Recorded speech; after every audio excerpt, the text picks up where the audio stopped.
ആറുമാസം മാത്രം പ്രായമായ പാലാ നഗരസഭയുടെ പുതിയ ഭരണസമിതിയിൽ ചെയർപേഴ്സണായി കോൺഗ്രസ് വിമതയായ മായാ രാഹുലിനെ തെരഞ്ഞെടുത്തിരിക്കുന്നു.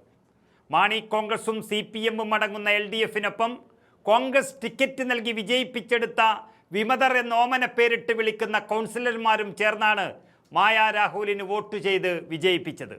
മായാ രാഹുലും പഴയ കോൺഗ്രസ് കൗൺസിലർ തന്നെയാണ് എന്ന് ഓർമ്മ വേണം. അധികാരത്തിൻ്റെ അപ്പക്കഷണം തിന്നത് തികയാതിരുന്നപ്പോൾ പാർട്ടിയെ വഞ്ചിച്ചു പോയവർ തന്നെയാണ് ആ കസേരയിൽ ഇപ്പോഴും എത്തിയിരിക്കുന്നത്. തെരഞ്ഞെടുപ്പിലാകെ 26 കൗൺസിലർമാർ പങ്കാളികളായതിൽ മായാ രാഹുലിന് 16 വോട്ടുകളാണ് ലഭിച്ചത്.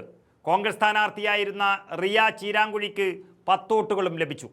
നമുക്കറിയാം, LDF കൊണ്ടുവന്ന അവിശ്വാസത്തിലൂടെ കോൺഗ്രസ് വിമതരുടെ സഹായത്തോടെയാണ് മുൻ ചെയർപേഴ്സൺ ദിയ ബിനു പുളിക്കക്കണ്ടം പുറത്തായത്.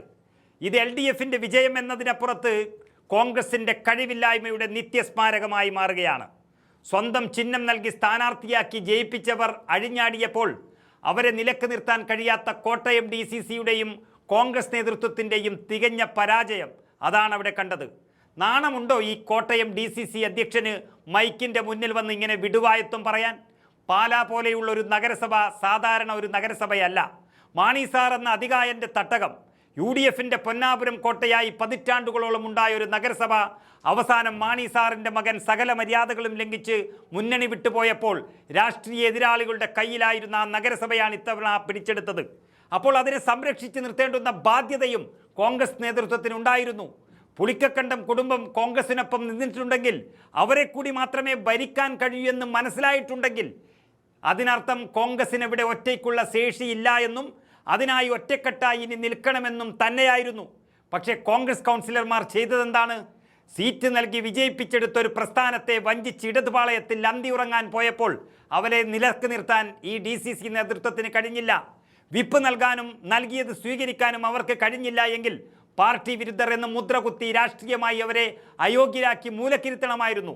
നടപടിയെടുക്കാൻ KPCC നേതൃത്വത്തോട് പറഞ്ഞിട്ടുണ്ട് എന്നാണ് DCC പറഞ്ഞത്. എന്ത് KPCC? KPCCക്ക് എവിടെയാണ് നേതൃത്വമുള്ളത്? അവിടെ ഇപ്പോൾ കസേര മാത്രമേ ഉള്ളൂ. നഷ്ടപ്പെടുത്തിയതോ കേരളത്തിലെ ഓരോ കോൺഗ്രസ്സുകാരൻ്റെയും ആത്മാഭിമാനവും ആത്മവിശ്വാസവുമാണ്. ജയിപ്പിച്ച പാർട്ടിയെ ധിക്കരിച്ചാൽ ഒരു കുഴപ്പവുമില്ല എന്ന സന്ദേശമാണ് കോൺഗ്രസ് പാർട്ടി നേതൃത്വം ഈ നഷ്ടപ്പെടുത്തലിലൂടെ കേരളത്തിലെ കോൺഗ്രസ് പ്രവർത്തകർക്ക് മുഴുവൻ നൽകിയിരിക്കുന്നത്. അവിശ്വാസ പ്രമേയം പാസ്സായിട്ട് കാലമെത്രയായി? കേരളം ഭരിക്കുന്ന ഒരു പാർട്ടി, കോട്ടയം ജില്ലയിൽ 9-ൽ 9 സീറ്റ് നേടിയെടുത്തൊരു പാർട്ടി, ആ കോൺഗ്രസിൻ്റെ 4 ചീള മെമ്പർമാർ പറഞ്ഞ് ബോധ്യപ്പെടുത്താനും അവരുടെ തർക്കങ്ങൾ തീർക്കാനും ഈ കിട്ടിയ സമയം ഇവർക്ക് മതിയായില്ല. പാലാ നഗരസഭ തങ്ങളുടെ കൊക്കിൽ ജീവനുണ്ടെങ്കിൽ വിട്ടുകൊടുക്കില്ല എന്ന് തീരുമാനിക്കുന്നതിന് പകരം ആ വിമതരുടെ ആട്ടവും കണ്ട് നടക്കുകയായിരുന്നു ഈ ജില്ലാ കോൺഗ്രസ് കമ്മിറ്റി. നേതാക്കന്മാരുടെ ബാഹുല്യം കൊണ്ട് സമൃദ്ധമായ കോട്ടയത്ത് ഈ 4 എണ്ണത്തിനെ കൂടെ നിർത്താൻ ആളില്ലാതെ പോയത് എന്തുകൊണ്ടെന്ന് ചിന്തിച്ചു നോക്കണം. കോട്ടയം ജില്ലാ പഞ്ചായത്തിലെ പ്രശ്നം കൊണ്ട് ഉടലെടുത്ത പ്രശ്നത്തിൽ ഒരു ഘടകകക്ഷിയെ തന്നെ നഷ്ടപ്പെടുത്തിയവർ ഇപ്പോൾ ഒരു അഭിമാനമായി കൊണ്ടു നടന്ന പാലാ നഗരസഭയെയും നഷ്ടപ്പെടുത്തി ദൂരെ എറിഞ്ഞിരിക്കുകയാണ്. കോട്ടയം കോൺഗ്രസ് അധ്യക്ഷനായിരിക്കുന്ന നാട്ടകം സുരേഷിനെ പല കാര്യങ്ങളിലും അദ്ദേഹത്തിൻ്റെ തെരഞ്ഞെടുപ്പ് പ്രചരണത്തിലുമൊക്കെ നമ്മൾ വളരെയധികം പ്രോത്സാഹിപ്പിച്ചതാണ്.